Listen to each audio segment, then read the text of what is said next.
La deidad. Desde el principio a fin de la escritura se nos presenta la deidad. Génesis 1:1 empieza diciendo: en el principio creó Dios los cielos y la tierra. ¿Y quién está hablando ahí? La deidad. El Padre, el Hijo y el Espíritu Santo. Obviamente, no lo dice así. Eso lo aprendemos leyendo otros textos de la Escritura. Hermanos, para muchas personas, hablar de Jesús se convierte no en un dilema, sino en un trilema. Él es Señor, Él es un falsario o Él es un lunático. Es algo que el hombre tiene que decidir cómo lo verá a Él y cómo lo tomará a Él. Tiene tres opciones y es un gran dilema. Señor Lewis, en su libro Meramente Cristianismo, acerca de esto que acabo de decir, escribió lo siguiente: estoy tratando aquí de prevenir a cualquiera para que no diga la necedad que la gente dice a menudo respecto de él. Estoy dispuesto a aceptar a Jesús como un gran maestro de moral, pero no acepto sus aseveraciones de ser Dios. Eso es lo que no debemos decir. Un hombre que fuese meramente hombre y dijera las cosas que dijo Jesús, no sería un gran maestro de moral. Podría ser un lunático, en un mismo nivel con el hombre que dice que es un huevo revuelto. O bien podría ser un demonio infernal. Le corresponde a usted hacer la elección. Si este hombre fue y es el Hijo de Dios, o si es un demente o algo peor. Usted puede encerrarle por loco, puede escupirle y darle muerte como si fuera un demonio, o puede postrarse a sus pies y llamarle Señor y Dios. Pero no nos presentemos con la necedad de una arrogante condescendencia acerca de que Él es un gran maestro humano. Él no nos ha dejado abierta esa posibilidad, ni siquiera lo intentó. Señor Hort, en su libro El camino, la verdad y la vida, escribe: sus palabras, refiriéndose a las palabras de Jesús, sus palabras eran de tal modo partes y pronunciamientos de sí mismo, que no tenían significado como declaraciones abstractas de verdad proferida por él en calidad de oráculo divino o profeta. Quítensele a él como el asunto primario, aun cuando no el último. Quítensele a él como el asunto primario de cada declaración, y todo se desmorona. El señor Kenneth Scott, en su libro Una historia del cristianismo, escribe: no son sus enseñanzas las que hacen que Jesús sea tan notable, aun cuando éstas serían suficientes para concederle distinción. Es una combinación de las enseñanzas con el hombre mismo. No puede separárseles. Debe ser obvio para cualquier lector meditativo de los registros evangélicos que Jesús consideraba que él y su mensaje eran inseparables. Él era un gran maestro, pero era más que eso. Sus enseñanzas con respecto al reino de Dios, de la conducta humana y de Dios eran importantes, pero no podían divorciarse de él sin que, desde su punto de vista, quedarán viciadas. Estas citas, hermanos, que he hecho de estos escritores son bastante interesantes, porque nosotros debemos tomar una decisión respecto de cómo es que vamos a empezar a ver a Jesús de Nazaret. Él afirmó, él aseveró ser Dios. Y eso que él dijo nos presenta dos alternativas. Una, que lo que él afirmó era falso. O dos, que lo que él afirmó era verdad. Pero vamos un momentito a mirar lo que tiene que ver si sus aseveraciones eran falsas, eran mentiras. También nos da dos alternativas. Uno, él sabía que lo que decía era mentira. Si eso es así, entonces él mismo representó una comedia engañosa. Fue un mentiroso, fue un hipócrita, fue un demonio y finalmente un necio, porque permitió que lo mataran por esas afirmaciones que hizo. Falsas. Sí, eran falsas. La otra alternativa que se nos presenta con sus afirmaciones, si eran falsas, es que él no sabía que lo que decía no era verdad. Y si eso es así, si él no sabía que sus afirmaciones no eran verdad, entonces estaba sinceramente engañado. Y al estar sinceramente engañado, era un loco, era un lunático. Porque miremos lo que le pasó y cómo terminó su existencia.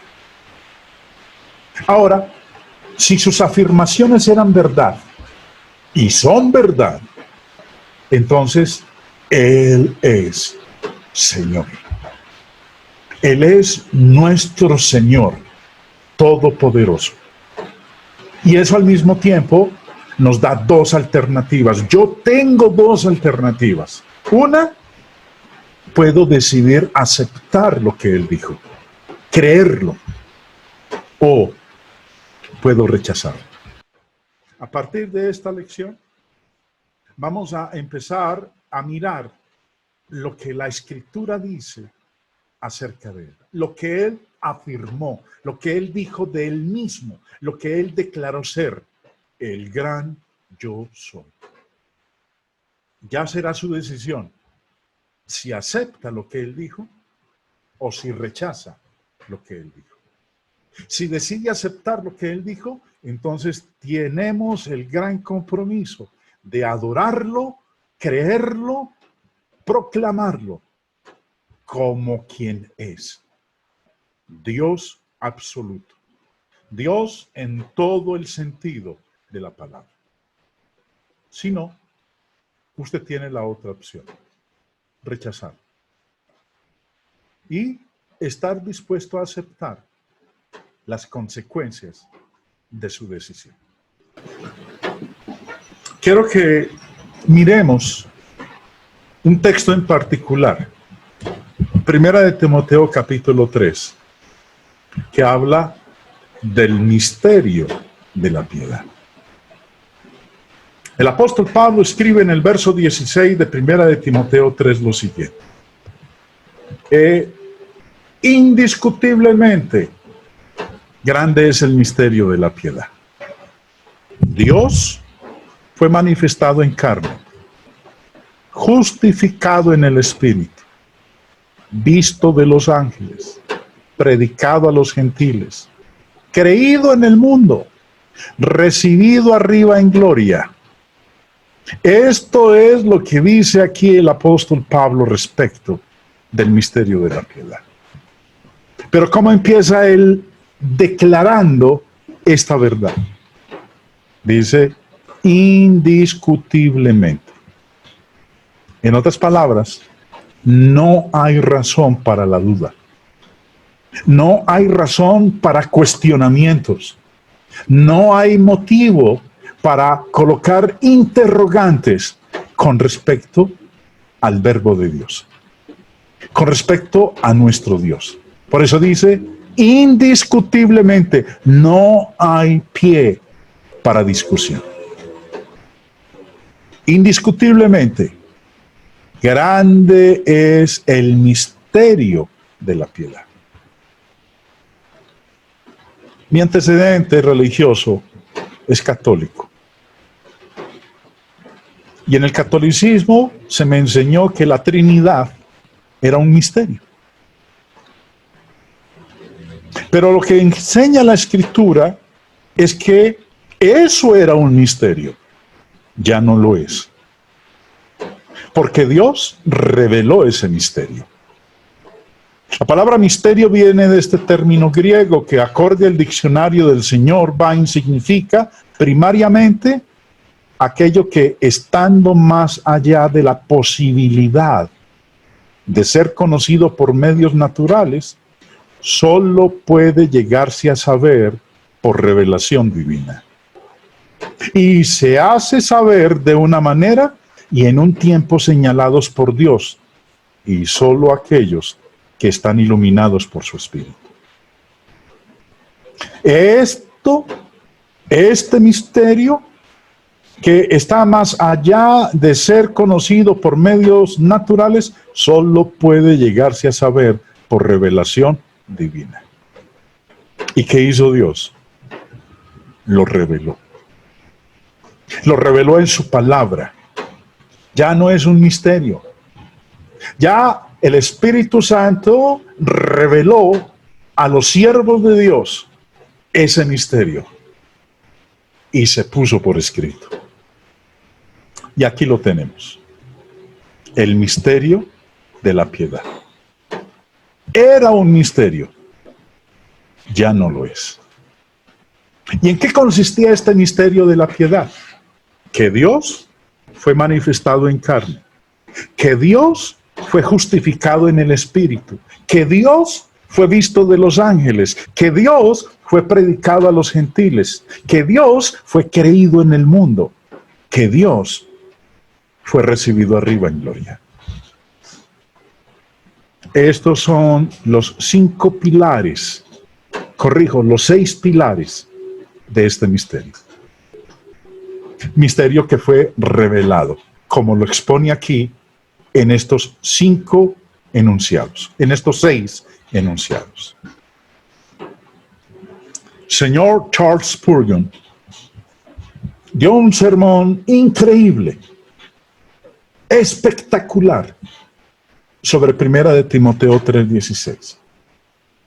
Y el título de ese sermón se conoce como el misterio sextuplo, porque son 6 cosas las que se menciona o que mencionó Pablo en 1 de Timoteo 3:16. Por eso se llama el misterio sextuplo. Y voy a citar lo que él en su sermón dijo en algunos apartes de este pasaje de 1 de Timoteo 3:16. Hay muy poco lugar para discutir acerca de este asunto. Porque si el texto no dice que Dios fue manifestado en la carne, ¿quién dice entonces que fue? ¿Fue un hombre o un ángel o un demonio?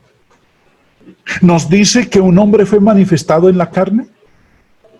Con seguridad no puede ser esta la enseñanza, porque todo hombre es manifestado en la carne. Y no hay sentido al hacer tal afirmación referente a un mero hombre y luego llamarle un misterio. Fue entonces un ángel, pero ¿qué ángel se ha manifestado nunca en la carne? Y si lo fue, ¿sería por cierto un misterio que hubiera sido visto de los ángeles? ¿Es una maravilla para un ángel ver a otro ángel? ¿Podrá hacer que el demonio fuera manifestado en la carne? Si es así, Él ha sido recibido arriba en gloria. Lo que esperamos no habrá sucedido. Por lo tanto, si el que fue manifestado en la carne no fue un hombre, ni un ángel, ni un demonio, con seguridad debió haber sido Dios. Y así, si la palabra no está allí, debe estar el sentido, o hay un contrasentido. Creemos que si la crítica pasara el texto por un molino, no sacaría ni más ni menos que el sentido expresado en nuestra magnífica versión antigua. Dios fue manifestado en carne. Vamos entonces, hermanos, a aprovechar este tiempo que tenemos en esta noche para mirar el misterio sextuplo, el misterio de la piedad, el misterio que no tiene discusión, el misterio que no da pie a interrogantes, a dudas, a contrasentidos o a contradicciones. Lo primero que dice en el enunciado del apóstol Pablo es que este misterio de la piedad declara: Dios fue manifestado en carne. Juan, el apóstol, lo enseñó, lo declaró, y lo declaró de una manera tan evidente que no hay razón para dudar de esa verdad. Juan 1:1 empieza diciendo: en el principio era el Verbo, y el Verbo era con Dios, y el Verbo era Dios. Pero ¿qué ocurrió con ese Verbo? Que existía con Dios y que al mismo tiempo era Dios como aquel con quien Él estaba en el principio. El verso 14 nos dice qué ocurrió con ese Verbo. Con ese Verbo que es Dios. Dice: aquel Verbo fue hecho carne y habitó entre nosotros. Y vimos su gloria, gloria como del unigénito del Padre, lleno de gracia y de verdad. Dios fue manifestado en carne. Eso era un misterio, pero que fue revelado. Dios fue manifestado en carne. El Verbo, Dios el Verbo se hizo carne y habitó entre nosotros.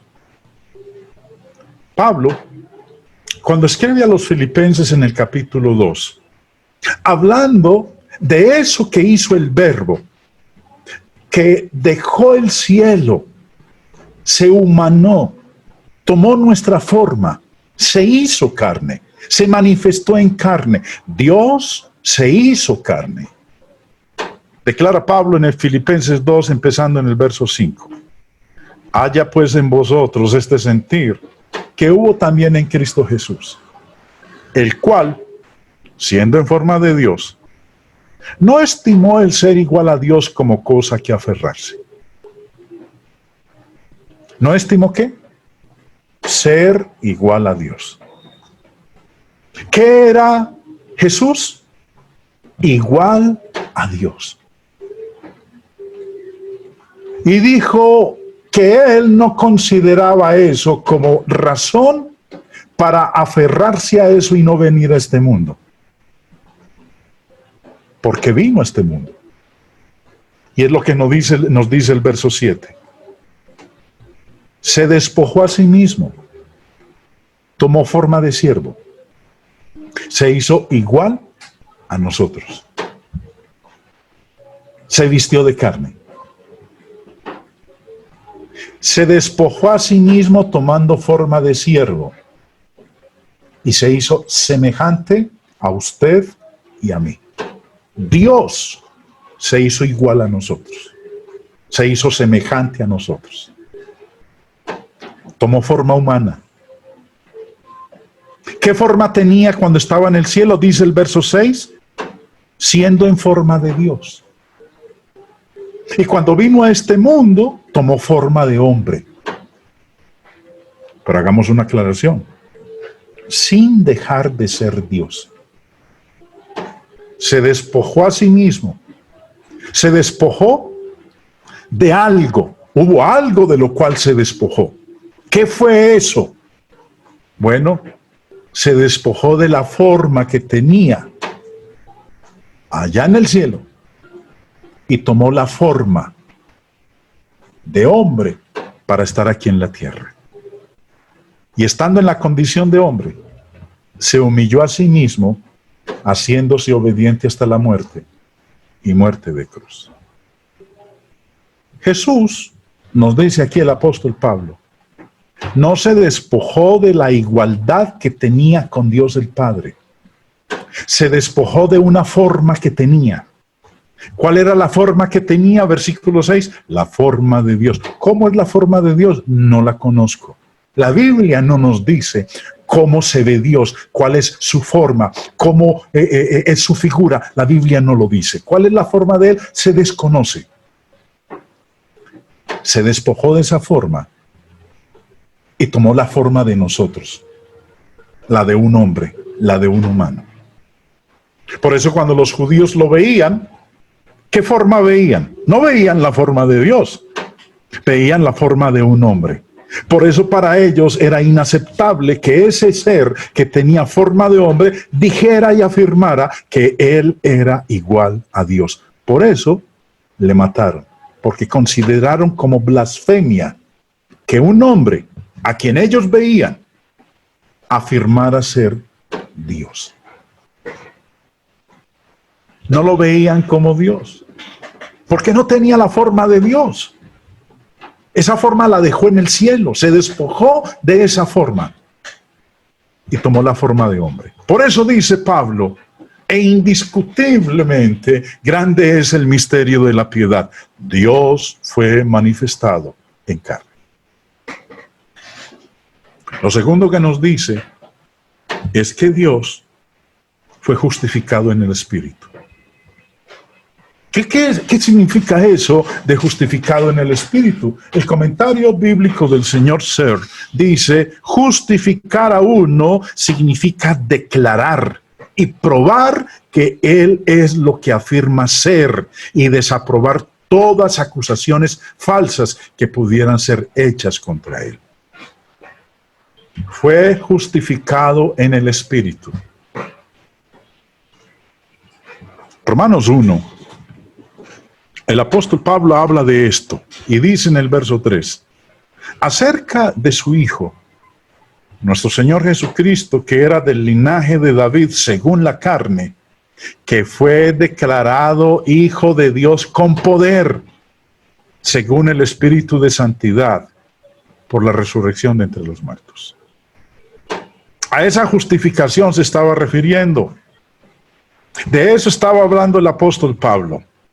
El mismo que escribió Primera de Timoteo 3 es el mismo que escribió Romanos capítulo 1. Fue declarado Hijo de Dios, fue justificado, fue demostrado, se corroboró, se declaró que Él realmente era quien decía que era. ¿Y quién lo hizo? El Espíritu.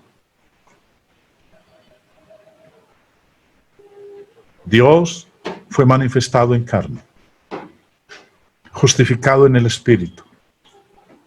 Lo siguiente que dice Pablo es que fue visto de los ángeles. Cuando el Señor Jesús estuvo aquí en la tierra, lo vieron los ángeles. El apóstol Pablo escribió en su primera carta, capítulo 1, los profetas que profetizaron de la gracia destinada a vosotros inquirieron y diligentemente indagaron acerca de esta salvación, escudriñando qué persona y qué tiempo indicaba el Espíritu de Cristo que estaba en ellos, el cual anunciaba de antemano los sufrimientos de Cristo y las glorias que vendrían tras ellos.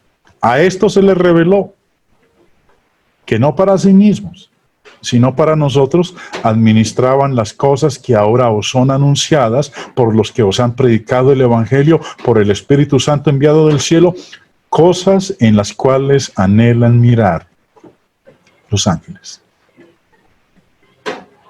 Fue visto de los ángeles. Dice el apóstol Pablo, Dios fue visto de los ángeles. Cuando estuvo aquí en la tierra, los ángeles lo vieron. Mateo en el capítulo 4 dice en el verso 11, el diablo entonces le dejó y aquí que vinieron ángeles y le servían. Después de que él fue tentado por el diablo en el desierto. ¿Quiénes vinieron? Los ángeles. ¿Qué hicieron? Le servían. Lo vieron los ángeles. Dios fue visto de los ángeles. En Lucas 22 dice el verso 38, entonces ellos dijeron, Señor, aquí hay 2 espadas, y él les dijo, basta. Y saliendo se fue como solía al monte de los olivos, y sus discípulos también le siguieron. Cuando llegó a aquel lugar les dijo, orad que no entréis en tentación. Y él se apartó de ellos a distancia como de un tiro de piedra, y puesto de rodillas oró, diciendo, Padre, si quieres, pasa de mí esta copa, pero no se haga mi voluntad, sino la tuya. Y se le apareció un ángel del cielo para fortalecerle. Dios fue visto de los ángeles. Mateo 28. Pasado el día de reposo, al amanecer del primer día de la semana, vinieron María Magdalena y la otra María a ver el sepulcro. Y hubo un gran terremoto, porque un ángel del Señor descendió del cielo y llegando, removió la piedra y se sentó sobre ella. Estamos hablando del día de la resurrección del Señor. ¿Y quiénes estuvieron presentes ahí para remover la piedra y que el Señor Jesús saliera de su sepulcro? Un ángel. Como dice Pablo, Dios fue visto de los ángeles. No solamente Dios fue visto de los ángeles, Dios fue predicado a los gentiles. En la gran comisión que el Señor dio a los apóstoles, les dijo en Marcos 16:15, id por todo el mundo y predicad el evangelio a toda criatura. Dios fue predicado a los gentiles. Hechos 13:46 dice, entonces Pablo y Bernabé, hablando con denuedo, dijeron, a vosotros a la verdad era necesario que se os hablase primero la palabra de Dios, mas puesto que la desecháis y no os juzgáis dignos de la vida eterna, he aquí, nos volvemos a los gentiles. Dios fue predicado a los gentiles. También dice Pablo en 1 de Timoteo 3:16, que Dios fue creído en el mundo. Libros de Hechos de los Apóstoles en el capítulo 17 dice, y algunos de ellos creyeron y se juntaron con Pablo y con Silas, y de los griegos piadosos gran número, y mujeres nobles no pocas. Y en el verso 6 añade, pero no hallándolos trajeron a Jasón y algunos de los hermanos ante las autoridades de la ciudad gritando, estos que trastornan al mundo entero, también han venido acá. Dios, hermanos, fue creído en el mundo. Dios, dice Pablo, fue recibido arriba en gloria. Así lo declara la Escritura. Hechos 1 nos habla a nosotros del día en que Él, estando reunido con sus discípulos, ascendió a los cielos. Y habiendo dicho estas cosas, viéndolo ellos, fue alzado y le recibió una nube que le ocultó de sus ojos. La profecía de Daniel hablaba de ese evento. En el capítulo 7 declara, empezando en el verso 13, miraba yo en la visión de la noche, y aquí con las nubes del cielo venía uno como un hijo de hombre, que vino hasta el anciano de días y le hicieron acercarse delante de él. He aquí con las nubes del cielo venía uno como un hijo de hombre, y le fue dado dominio, gloria y reino, para que todas las naciones, para que todos los pueblos, naciones y lenguas le sirvieran. Su dominio es dominio eterno, que nunca pasará, y su reino, uno que no será destruido. Juan 17. La oración del Señor Jesús, la noche antes de que Judas le entregara, le ora al Padre y le dice, yo te he glorificado en la tierra, he acabado la obra que me diste que hiciese, ahora pues Padre, glorifícame tú al lado tuyo con aquella gloria que tuve contigo antes que el mundo fuese. Sí, hermanos. Jesús, el misterio de la piedad ha sido revelado. Por eso, en la oración de Jesús al Padre le dijo: yo he cumplido con la obra que me diste que hiciese. Ahora, Padre, glorifícame. Glorifícame al lado tuyo con la gloria que tenía contigo antes que el mundo fuese. Este, hermanos, es el misterio de la piedad. Es indiscutible. No hay pie a cuestionamientos. No da pie a incertidumbres, sino que es algo que nosotros debemos creer.